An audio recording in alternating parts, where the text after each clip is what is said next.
guys, pag-usapan lang natin ang breaking news. Ayon kasi sa bali-balita, Diyos ko, Catherine Bernardo nakawala sa pamilyang Padilla.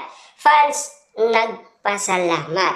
Bakit nga ba? Dahil ba ang bulong-bulungan ay binabatikos umano si Robin Padilla nang dahil umano sa politiko. Kaya nga naman kasi ang usap-usapan, buti na lang daw si Catherine Bernardo ay nakawala sa pamilyang Padilla. Baka daw pati siya ay madawit umano sa isyu. Pero alam niyo naman siguro mainit ang mata ng maraming tao kina Daniel Padilla at Kayla Estrada. Kita niyo naman kung damay si Kayla Estrada sa ganitong sitwasyon, binabatikos na siya ng karamihan dahil sa pagkakalimp niya umano kay Daniel Padilla. Pero ang sitwasyon kasi hindi umano maintindihan ng mga fans ang tunay na kadailanan sa ganitong sitwasyon.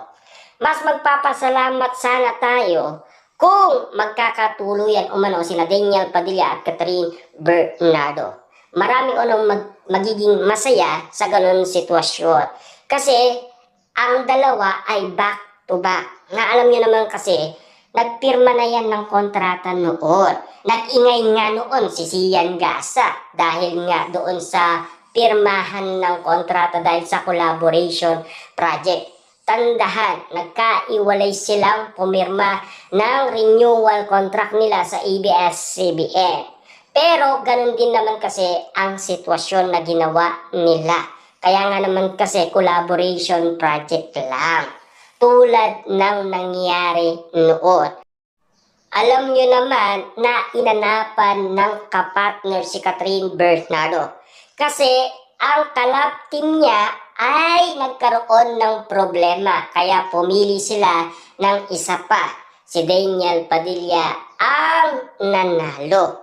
Siyempre, alam niyo naman siguro sa ganitong sitwasyon dahil sa iwalayan.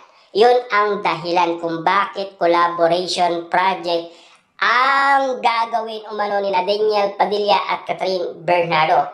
At least, may project sila na pinag-uusapan last 2025. Di lang natin alam kung kailan mangyayari to. Pero meron tayong naririnig umano na bulong-bulungan galing umano sa bali-balita at ating pag-aaralan kung ano nga ba ang bulong-bulungan patungkol umano kina Daniel Padilla at Catherine Bernardo tungkol sa pinirmaan nila noong 2025. Kung bakit nga naman kasi nag-iingay si Sian Gasa. Tandaan, nagkausap sila at naging okay sila at naging magkaibigan, diba?